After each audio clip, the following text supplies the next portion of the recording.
Hello, everyone, and welcome back to Immigration Talk Show. I'm your host, Sam, and here's my co host, Nipasa Pradhan, is also here. So, thank you so much, guys, for joining us. And before diving into the topic, let me go ahead with this very important disclaimer. By watching our videos, you agree and understand that the information provided by our experts and attorneys, including I'm so sorry, this is the disclaimer.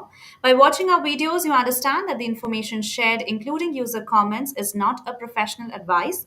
Use at your own risk. Our intention is never to offend, it's just a casual exchange of ideas. And with that, friends, I hope you'll keep this in mind. And thank you so much once again for joining us. We're live on YouTube, LinkedIn, and also on X. And you can follow us on LinkedIn, Facebook, X, and on Instagram as well. And don't forget to like, share, and subscribe to our channel. Our handle is at Immigration Talk Show. So, hi, Napasa, how are you doing now? Absolutely great, Sam. And it's always nice to be here on Daily Immigration Dose with you, Monday to Friday. So I'm excited about today's session as well. Another very important topic of discussion. And of course, friends, we are going to discuss about sudden arrests. What's behind the detention of 2,200 immigrants in a single day? It's a huge number. And today we're going to talk more about it. Why did it happen? And, you know, a lot more about it. I'm sure you have many questions in mind. So I would just say stick with us. And guess what? You can also be a part of this session by commenting wherever you're watching us. And also, you can dial in. The number is displayed on the screen above. The number is 425-436-6335, and the access code is 988-888. So join us, and also you can share this with your friends or family who could benefit most from our conversations, discussions, and of course, all the content in our channel at Immigration Talk Show. And, yes, Sam. And as usual, since we always start with a couple of news updates, let's start with our Sure, news then. sure. Let me go ahead with the news. Sure. So, friends, as we know that so many things are happening in immigration world, and students are being arrested, people are also being arrested. So, this is a similar news, and let's see that there's a high school student in Massachusetts named Marcelo Gomes and was arrested by ICE on his way to volleyball practice. If we talk about his background, then he was just 18 years old and was living in the US since he was just 5 years old. So what happened? His student visa got expired, and even though he was not the target, ICE arrested him during a traffic stop because they were actually looking for his father to arrest, and his arrest caused protest in Massachusetts. And many classmates and community members stood up for him. And thankfully, an immigration judge also said that the Marcelo should be released on a $2,000 bond, and he should be soon be home back. So this is the news from my side, and so many things are happening. And this week also, immigration enforcements have been taking place, and the emotional toll is also real. And this case, has become a symbol that how aggressive the immigration enforcement is impacting like everyday families. And this time, friends, it is very important to stay informed and stay aware. And the best way you can do is by subscribing to our channel. Over to you, Nepal sir. Thank you so much, Sam. And that was a very important news update indeed. So, my news update is also similar. It's about immigration crackdown. 500 plus migrant children taken into custody under President Trump's policy. So, if you talk about some of the highlights, our mass custody sweep, ICE and FBI have conducted hundreds of welfare checks, resulting in over 500 migrant children being placed in federal custody under ORR. And then government's stated goal is that officials claim the aim is to protect children from unsafe or exploitative situations. And critics speak out that child welfare advocates say the real goal is immigration enforcement, not child protection. But then there are tougher rules for families as well. New policies now require DNA testing, income proof, and stricter ID verification for family members trying to reclaim children, and longer detention times. The average stay for children in ORR custody has increased from 67 days in December to 170 days in April. And privacy concerns, a new centralized war room gives multiple agencies, including ICE, access to sensitive child data like medical history and asylum details. Surprise home visits, families report ICE officers showing up without notice, asking questions beyond child welfare. And of course, redetentions growing as well. Some children have been redetained after routine law enforcement encounters as well, raising alarm among advocates. And legal challenges are mounting. A new lawsuit accuses the government of separating children unnecessarily and harming families as well. And there is fear of deterrence tactics. Critics believe the policies are meant to scare families and discourage migration by making reunification harder.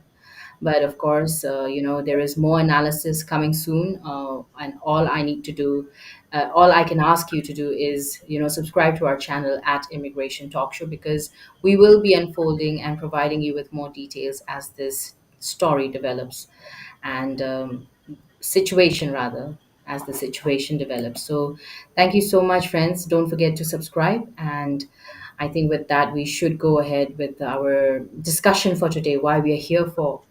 And another important topic, that is, we are going to discuss about sudden arrests. What's behind the detention of 2,200 migrants in a single day? So, what's really happening, Sam?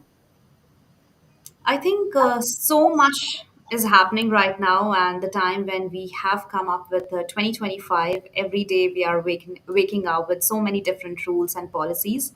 But this is really shocking because this is like creating a US history. It is like a biggest single day immigration arrest that happened till now, and it is actually creating a US history. And here's also a very shocking part that, ICE, how did they send text message to some of the illegal immigrants? And they asked them that to come up as a regular check-in. But many of them, when they showed up, they just got arrested on the spot. So these are something that, making families, making people very angry, very scared, very anxious, absolutely. And they say that the people who are arrested have been doing right. I mean, they were cooperating with ICE, they were not doing anything illegal, or, there were no criminal backgrounds. And on the other hand, ICE officials are saying completely different thing. They are saying that these people had already got the final order of removal from the court, and they were like staying all throughout the law. And one day they had to be taken in the jail, and this is the process that they should be going. So right now the administration wants to increase the arrest to 3,000 per day, as we have already know about this fact, and even threatening to fire the ICE officials if they don't act faster. So I think, Vipasa, this is a very major change that's happening in United States, and it is like, how immigration is being enforced, and it's also affecting thousands of lives across the US. So Yeah. that is what's happening. It's quite tensed and impacting so many people in a major way. But before going into a detailed explanation, if you can also let us know about the arrest, like who were arrested and why. Sure, Sam, I'll do that. And, friends out there, every day, it's a new day, of course, and every day there are new things happening, especially with regard to immigration. And I know sometimes it gets harder to cope, but I think most of us were expecting much of this to happen. And for some, we are thinking it's happening way too soon, but sooner or later it was to happen. So I want to talk about who were the people arrested. So to understand the situation better, let's start with who exactly. So most of the 2,200 individuals, who were taken to custody were not new arrivals or people hiding from law enforcement. They were already part of ICE's alternative to detention, that is the ATD program. So this program is used, for immigrants who are not considered a danger to the public and who have been allowed to stay outside detention centers while their cases move forward. And these individuals are usually monitored through ankle bracelets, smartphone apps, or required to attend regular check-ins at ICE offices. So they are expected to follow rules and show up when asked. And many were doing exactly that. ICE has said that the people arrested had final orders of removal from immigration judges, meaning their cases had been decided and they were expected to leave the country. ICE also said that these individuals had not followed through with all those orders, which is why they were picked up. Still, the timing and the scale of the arrest have taken many by surprise, especially since the individuals were already in contact with the system. Yeah, And it's true. I mean, 2,200 is no joke. It's not like even 20 sounds like a huge number. 200 sounds like a huge number. This is like 2,200, and it's huge all in a single day. But everybody, we were all concerned, like, what's happening? Who are these people? Am I the next one? Everybody was so anxious, right? But they were already a part of ICE's alternative to detention program, that is the ATD program. So they had it coming, friends. that's right. And that was pretty, I'll say, surprising and shocking as well because they weren't expecting. But with that, let me go ahead, friends, with the next segment and make you understand, how did they come, and I mean, what was the beginning of this whole controversy? So, what happened that many of these 2,200 immigrants who got arrested were part of a program, as what Nepasa said, ATD, that was Alternatives to Detention. And this was actually a program for those people who don't have the legal status, but still they are not considered as dangerous to the society. So, this means that instead of being locked up, they were monitored. And how were they monitored? They were monitored with different tools, maybe ankle monitors, smartphone apps that track locations, and also regular check-ins at ICE offices also happens that way. And on that day only, what these 2,200 immigrants thought that if they are getting the text message from the ICE officials, then it is a normal, regular check-in. And these immigrants, they were following the rules. They were doing check-in on time, wearing these ankle monitors, and cooperating with ICE as usually. But something unusual happened one day when ICE sent out text message to many of them. And let's go ahead and see what the message was. The message was, please come in early for your ICE check-in. So, Napasa, this sounds very normal and very regular because if it is happening every month, every week, or maybe once in a week, or any day, once in a year, then people will be relaxed. They will think that, yes, it's a normal check in or it's normal process, how they go through. But people showed up at ICE offices, including so many from New York and other cities as well. But when they arrived, this was really shocking that they got arrested right there on the spot, and some were even taken away in unmarked cars. And this caught their families like completely off guards. So many lawyers say that this was quite unfair. They also argue that these immigrants were doing everything that what ICE has been doing to do. Then why arrest them like this? Also, ICE responded. Now, ICE has a different statement by saying that these people had already got the final orders of removal from the court and they had not left the country till now. So they have to be behind the bars or they have to be deported. But the way it was done by using text and surprise appointments has made people really feel tricked, and people are not happy with the way it happened, and they are scared right now. It is like they are not able to trust the officials from now on, and especially those who are still in the ATD program today. So this ATD, of course, it's a very controversial, but before this administration, it has been specifically said that they are the illegal immigrants, but until and unless they're not committing any crime, they can still live a normal life. But I think under this administration, the things are becoming very strict. And of course, the officials are also being ordered, to take actions very boldly. So this is what is going on, and these were the messages and the surprise things that happened. With that, Nipas, if you can also let us know, what lawyers and families are saying, what are their point of views, and what's their call on this situation? Sure, Sam, and it's true, like you said, they felt very tricked, and I mean, if they already had this, maybe, well, we don't know what was the other way around, but it's true, immigration attorneys and families, they're now raising serious questions. uh, Several attorneys, they say their clients were fully cooperating with ICE. They had never missed a check in and were following all rules. One example that stands out is a 30-year-old man from Colombia, who was regularly attending all these ICE appointments, and he was arrested during one of these check ins and taken away in front of his family. Yeah. How heartbreaking is that? And situations like this are deeply emotional. Families feel blindsided. They've believed that they were doing the right thing, staying in touch with immigration authorities, and then now they they're left feeling confused and scared at the same time, that what if they're going for one of their check-ins and they never see their family again. And from a legal perspective, while ICE does not have the authority to really enforce removal orders, attorneys are concerned about these operations and how they were handled, Mhm. especially with little or no warning at all. You can say there was not even a little warning. So they also say that it might take others under supervision less likely to check in, so which could make the system harder to manage in a long run, by the way. And if they don't check in also, they are giving another reason for them to be deported, because they will not be following the rules there again. And this raises another big question: is there like a better or a more balanced way to carry out immigration enforcement while still respecting those who are cooperating? It's a big question, because these are people who have been cooperating, by the way. And of course, like you've said that we've discussed that they were already given the warning that they should be leaving, that their cases are done, they should be leaving the country, but they hadn't. They were still staying back.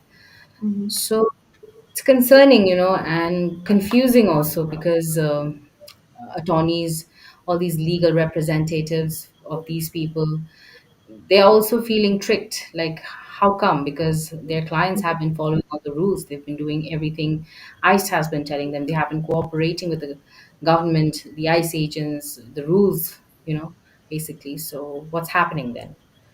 Absolutely, and I And think it's a very yeah, important problem, Nipasa, yeah, that you have put up. But we don't know, what is the reality. Maybe because ICE officials, they are saying completely opposite. They are saying that those 2,200 immigrants that they have arrested, they were actually got order from the court, to remove. But something other that other people are saying, so it's really hard to believe, and we are not able to understand, what is actually the reality. true. So many things are happening, and friends, you We make have a lot of questions for real. you're getting Yeah. so many things, and Cynthia and David is also here. So Okay. I think let's take up Cynthia's comment. And Cynthia, thank you so much for this participation. Let me see what you're saying.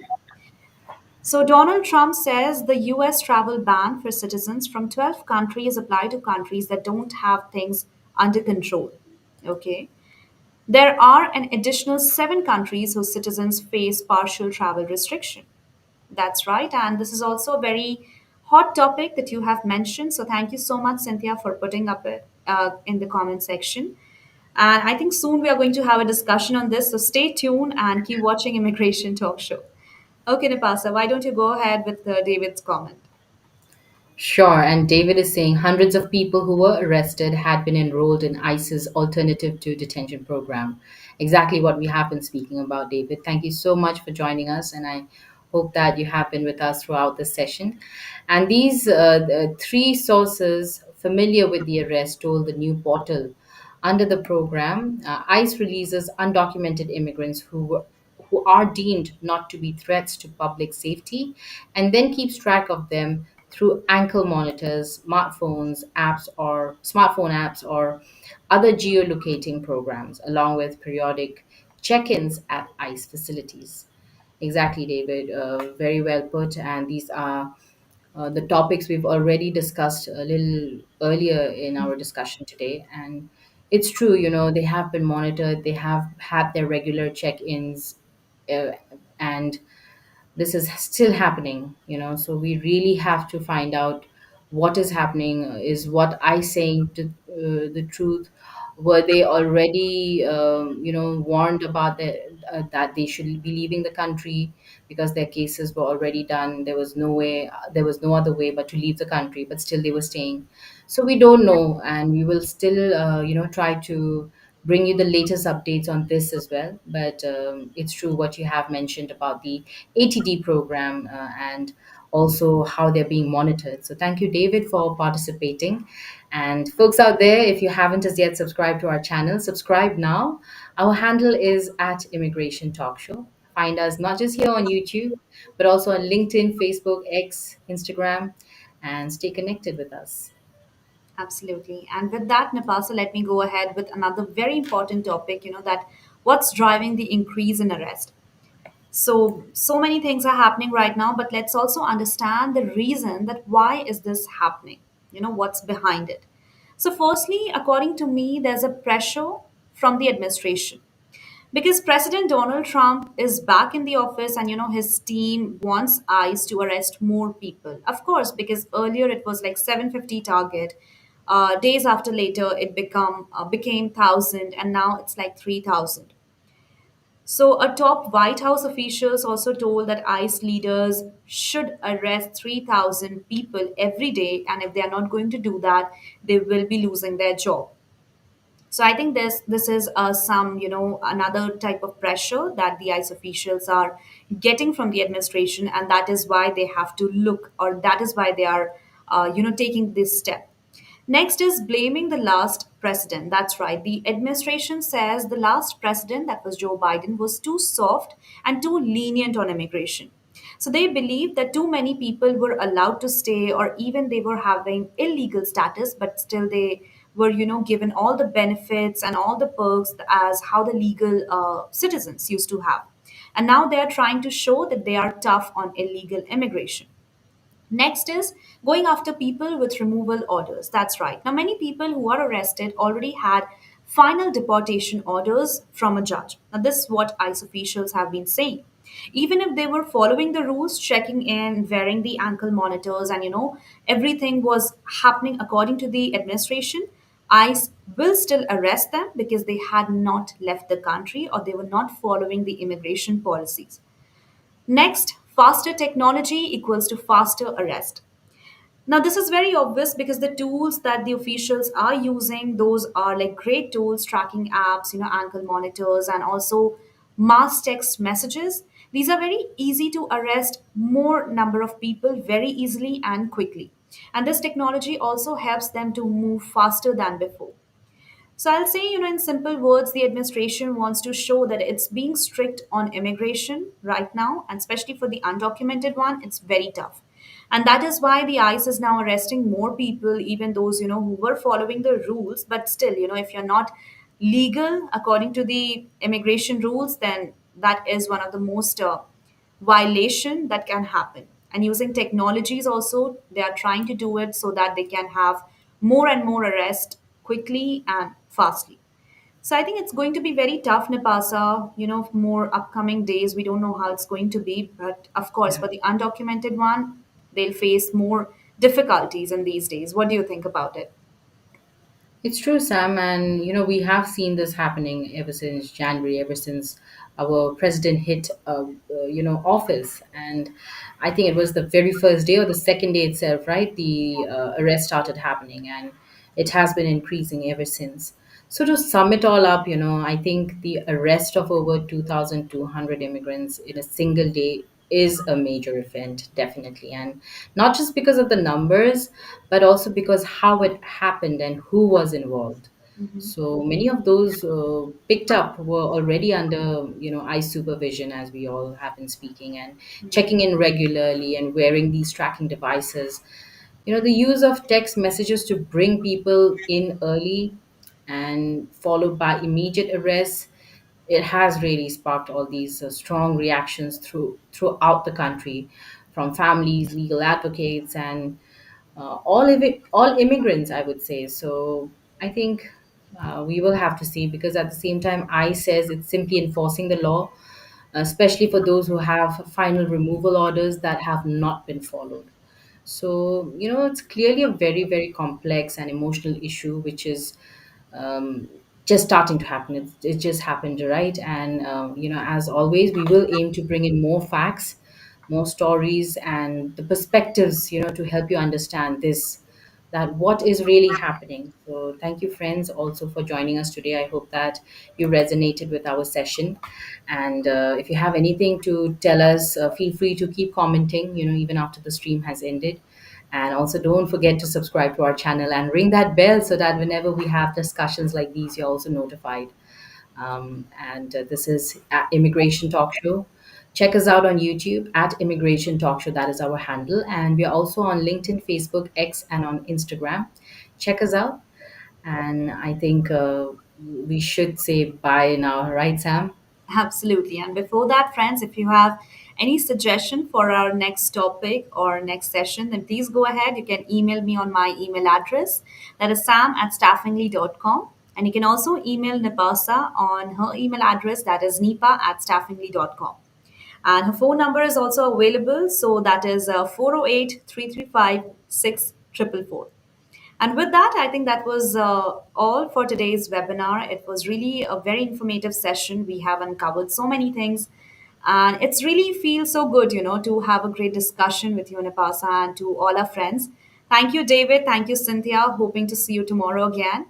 And that's all, friends, for today's episode. Don't forget to like, share, and subscribe to our channel. Our handle is at Immigration Talk Show. It's me, Sam, with my co host Napasa, coming back tomorrow again with another very exciting webinar. So stay tuned, stay connected, and keep watching Immigration Talk Show. Thanks for joining. Bye, everyone.